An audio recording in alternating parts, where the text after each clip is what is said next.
So, we do have a lot of fun stuff this semester. We have a lot of our major dissections to look forward to. As the weather gets nicer, we may go outside more often. Obviously, weather like today, we're not going anywhere. We have come quite a ways since the beginning of the semester. We have come all the way through all of those different phylums. We're now in Echinodermata. And then after echinoderms, we get into chordates. And guys, the chordates are the exciting, fun stuff. So we're gonna have a lot of fun talking about chordates. We're still not getting to the really cool ones yet, the amphibians, reptiles, birds, and mammals. Those will be one of the last things we do because they are the most complicated. But we will talk about agnatha, naphstoma, chondrichthyes, and osteichthyes. Agnatha and naphstoma, these are fish that don't necessarily have jaws. So think of like a lamprey, okay? Lampreys are actually more interesting than you may realize. Chondrichthyes are sharks. These are the cartilaginous fish, and yes, we will do a shark dissection. The shark dissection is pretty cool. They're kind of large. They're about this big. And they are adults. They're just sharks that don't get very big. They're not baby sharks. They're just a small breed of sharks. So who knows? We might find some fish or something that they ate in their stomach. Could be interesting. Osteichthyes is bony fish. I don't think we're going to do a dissection of those. Maybe next year, the next zoology class, I can order some perch because it is really interesting to compare the cartilaginous fish, which is what sharks are. They're actually considered fish that are made out of cartilage. They don't have a bony structure. And then the bony fish, which are osteichthyes. So it's kind of fun to compare those. Then we'll talk briefly about tetrapod. Tetrapods, there's only like one or two things in there. It's called a tuatara. It's really kind of primitive and weird. And then we get into the fun stuff. The amphibians, the reptiles, the aves, and the mammals. So again, we're moving at a really good pace. I'm really proud of how we're doing. We are already one whole unit ahead. Usually at semester, we start with mollusks, and we finished mollusks last semester. So I'm really proud of how good we're moving, which means we're gonna have a lot more time. It's fine with me that we're moving fast, because I would love to get to the fun stuff. And I actually have taken out, like, we have a whole unit on evolution we didn't do. We have a whole unit on extinction we didn't do. So we have got plenty of stuff to fill in the time if we need it. But I would really like to spend more time with the really cool stuff. At my previous school, I had a connection of somebody who was an animal trainer. And that he worked at the zoo with me, and then he went and started his own business. So he actually brought his dog in and did animal training with his dog in the classroom, which was a lot of fun. I don't know if we could do something similar, or if there's like a police canine unit, that would be really cool too. So we'll see when we get to that point. But for now, we're starting with echinoderms, which are sea stars. And with echinoderms, they are, this is going to be a fast unit, all right? So we're going to have a short 25-point quiz probably next week because it's really, really fast. But you do need to write down these different classes because there will be a question about the classes on your quiz, probably like a matching. So you'd have to match this up. So you do want to make sure you know the different classes that we're going to go over. Echinodermata are sea stars. Now, some of you may know them as starfish. Starfish is not accurate because they are not fish. I mean, if you think about what a fish looks like, it looks nothing like these sea stars. So sea stars are the more accurate term. Sometimes I still slip up and call it starfish though, so if I do, please forgive me. But there are several different groups or classes that are within the Echinodermatas, and crinoidea is one of them, sea lilies and feather stars. Apparently, the crinoids are the state fossil of Missouri. Didn't even know state had fossils. But crinoids are very common and they're very easy to find fossilized. And they're from this group. And that's because this area used to be covered by water and used to be one big sea. And that's why there are a lot of like shells and things in the fossils that we find. Asteroidea, these are the sea stars. Ophiroidea is the brittle stars. Concentric practice, and I'm still not very good at it. Concentricycloidea are the sea daisies. Echinodeas are the sea urchins and sand dollars. Those people are a little more familiar with sea urchins and sand dollars. And sea urchins are the venomous ones where they have the pokey spines, and some of them do have venom. Not all of them, but some of them. And then, the sea cucumbers, they are so weird. We will spend time talking about the fun sea cucumbers and the weird things that they do. And I spent a little bit of time yesterday finding some fun sea cucumber videos for you to watch. So, Holothroidia is the sea cucumbers. Just so strange. Strange little creatures. So excited to learn about a cucumber that grows in the bottom of the ocean. I'm aware it's that. The sea cucumber, though, is so interesting. It has a little fish that lives in its anus. Isn't that interesting? It also expels its guts out of its anus as a defense mechanism. See? And then I found videos for you guys to watch about it. I don't want to watch videos.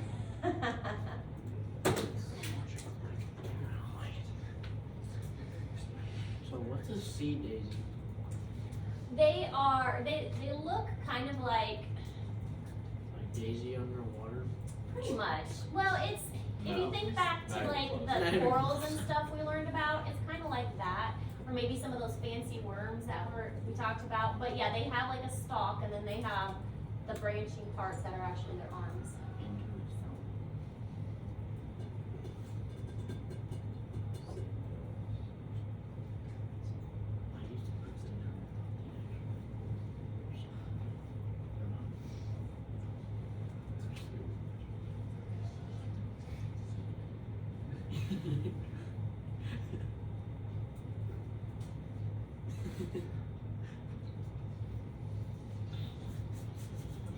Alright, so I'm breaking you in well this morning.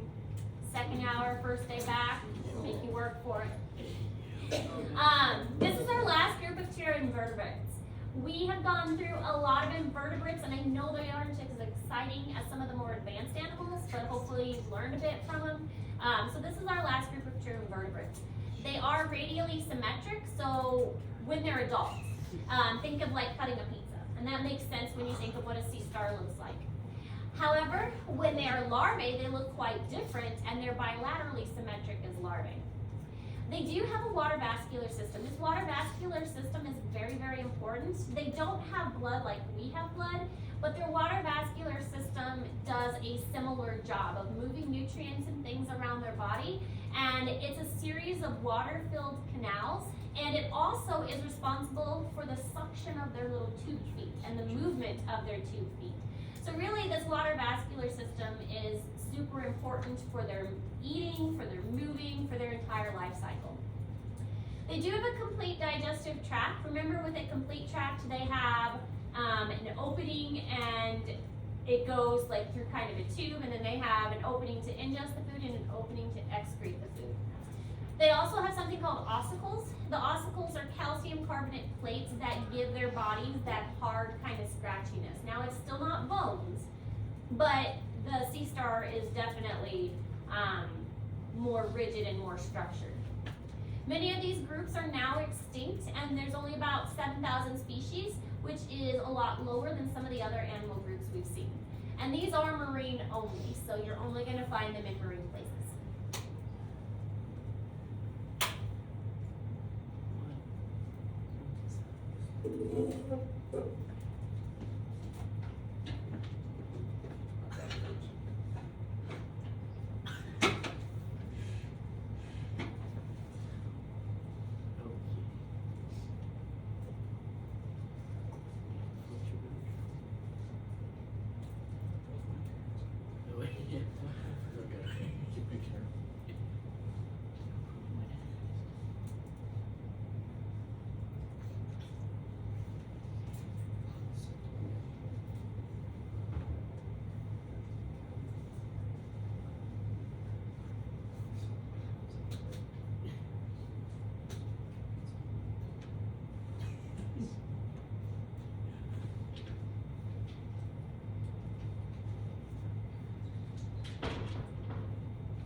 Yes.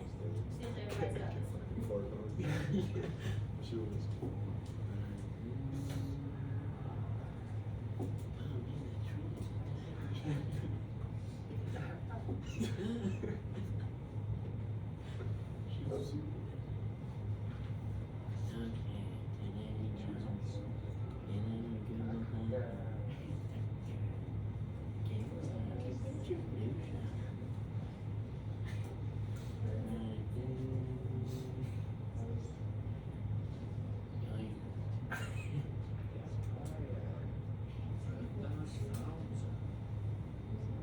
Okay, everybody good with this one? Didn't she say Greece? Alright, Michael, you that's like, or Michael, Caleb, Yeah. sorry. Who's this Mike? Okay,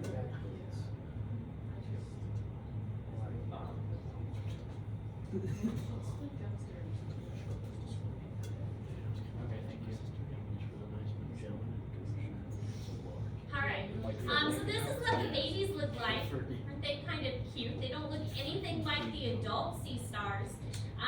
They're very, very tiny, and you'd really have to look at them under a microscope. Like, think of maybe the sea monkey size, which the sea monkeys are still alive, and same with the planera, they both survive. My planner is still dead, I think. I was pretty sure yours is probably still What? I think ours is still alive. Did you change the? Jackson washed it down the sink. Yeah. But anyways, the baby chynoderms look like little tiny larvae, and so they really don't look much like the adults at all. So the 5 main classes, just like we talked about: starfish, sea stars, sea lilies, sea cucumbers, and echinoids, which are like the sand dollars. All right, so in general, echinoderms are going to have a central mouth. The arms are surrounding it, and the mouth is in the center. The arms are used for filter feeding, movement, and capturing prey. So they use the arms for a variety of things. The madreporite plate is a very important structure that is part of the water vascular system. This is how the water gets into the water vascular system. It is a hard plate that is on the dorsal surface of the sea star. They do have lots and lots of tube feet, again, part of the water vascular system, and the tube feet operate by little suction cups, and they use it to grasp and to move. Now, one of the things that they're really good at is, especially like the sea stars, just the normal ones that you think of, they will surround a clam or mussel or some type of bivalve, and they will suction their little tube feet on either side and pry it open. And then, if you remember when we did the mussel dissection, it was difficult to get them open. Sometimes we just had to rip it to go with it. But they are really, really good at doing that on their own and with those suction feet and that water vascular system.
You're going to see that this semester, because the animals are getting more complicated, I'm putting more and more pictures in Google Classroom for you. So remember that whenever that star pops up, that means you have this picture. And again, you're gonna have more and more of these just because the animals are getting more complicated and there's gonna be more structures that you need to know. But this shows the basic water vascular system. There's a central ring, and then there are canals, radial canals that come off of that ring canal. And then that madreporite plate is what is going to allow the water to come in. So when you look at the top of the sea star, there's going to be this hard, round structure, and that's the madreporite plate. So it's pretty easy to find. It's the only hard, round part that's on the top of the sea star. This is what it looks like from the inside, and you are responsible for all of these different structures, which is why this is in Google Classroom. We will be doing a sea star dissection prep, just like we've done before. So you're going to be going over all of these structures in that sea star dissection prep. When we dissect them, we will be able to see pretty much all of these structures except for maybe the stuff here in the center. It's pretty easy to see the things in the arms, but sometimes in the center it's hard to find that ring and that stomach. All right, so class Asteroidea. These are the sea stars in general. They are not starfish because they are not actually a fish. They don't even look anything like a fish. They don't have gills like a fish or bones or anything or fins. But sometimes I still call them starfish too. It's really cool because they eat by turning their stomach inside out. So their stomach actually will come out of their mouth and invert itself and then digest on the outside and then kind of suck their stomachs back in. So it's really interesting that that's their eating process. So imagine like if we wanted to eat, we throw up our whole stomach and then we kind of like swallow it back down. As I already described, they use their 2 feet to grab onto the bivalves, pry it open with their suction cup feet, and then they will take their stomach and kind of eject it into the bivalve and start digesting the soft part of the muscle, and then they kind of suck their stomach back in along with the parts of the muscle. That reminds me of a camel. Kind of. Some, such as the crown of thorns sea star, have venomous spikes that cause swelling, pain, and nausea in humans. So the venom is, again, a defense mechanism, just a way for them to protect themselves.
Remember, you guys only need to write down the red.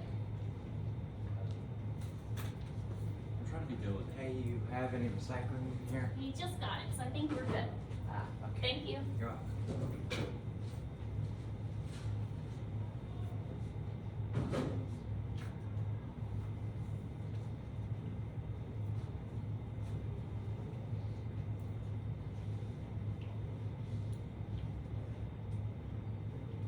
All right, so this picture also in Google Classroom, again showing some of the structures on the inside of the sea star, and then how it will grab onto the bivalves and kind of eject its stomach. Here you can see the stomach kind of coming out through the mouth area, the the mouth is on the bottom in the center.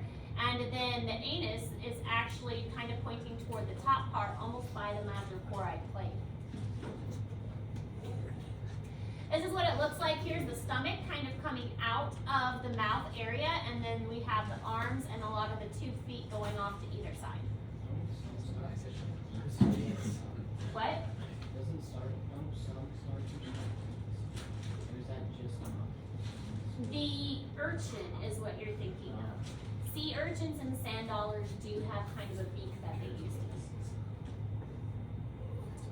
All right, so More stuff? I think we're almost done. Yeah, this is the last one to write down. Come on. Pressing quick and I could do more. It's a You birthday know I could do back. more. It was worth my anatomy. My first hour, they have like a bunch of notes. Privilege, I don't want. All right, so sea stars can regenerate a broken arm. It's usually pretty slow. It's not like the planaras, where the planaras regenerated pretty fast. It can take up to a year, but they can repair an arm that was broken. Some can even grow a new starfish completely from one arm. It's not as common. As long as that arm has part of the central disc, that central ring canal, it's sometimes able to grow back a whole new starfish. So definitely not as good as the planaras. Actually, the planaras are probably the best at regeneration. I thought we weren't supposed to call stars. Yeah, I know. I told you I'd make a mistake. But the planaras are definitely the best at regeneration. Dioecious, what does dioecious mean? I don't know. like distinct. Somebody said it. Means that they make both arms at the same time. Male and females are different. They have a male sea star, they have a female sea star. Dioecious means 2 different sexes. No dear.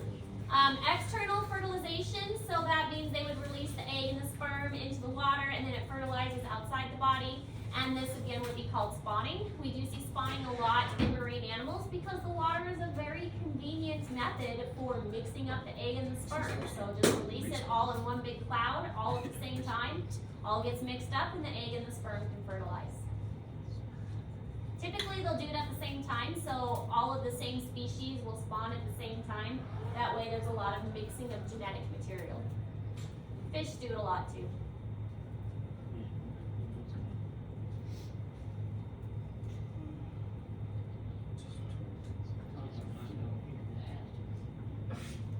Yeah, that's what I was saying. Yeah. Just floating in the air. And it's just okay now. 18 years later, I'm your son. After you become a rock star.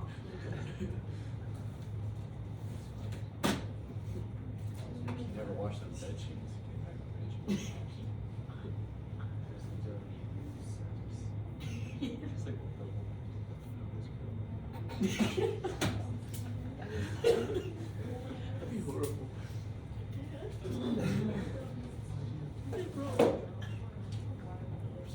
What did You you find out the wonder All right, so these are the ones you're responsible for. We've got the crown of thorns, the blue sea star, the bad sea star, ochre sea star, and then the red knob one. So a lot of it is based on their names, but these are all examples of different sea stars that you could Red see on the knob sea. vest. Is that where Ferrari comes from? Sounds like Red Nazi. Red Nazi. Red knob sea. That word comes from. All right, that's it. I'm really trying. But you do have an assignment. Oh, Geez, you think I'm gonna let you sit? Yes. Lots of Yes. time. School is a privilege.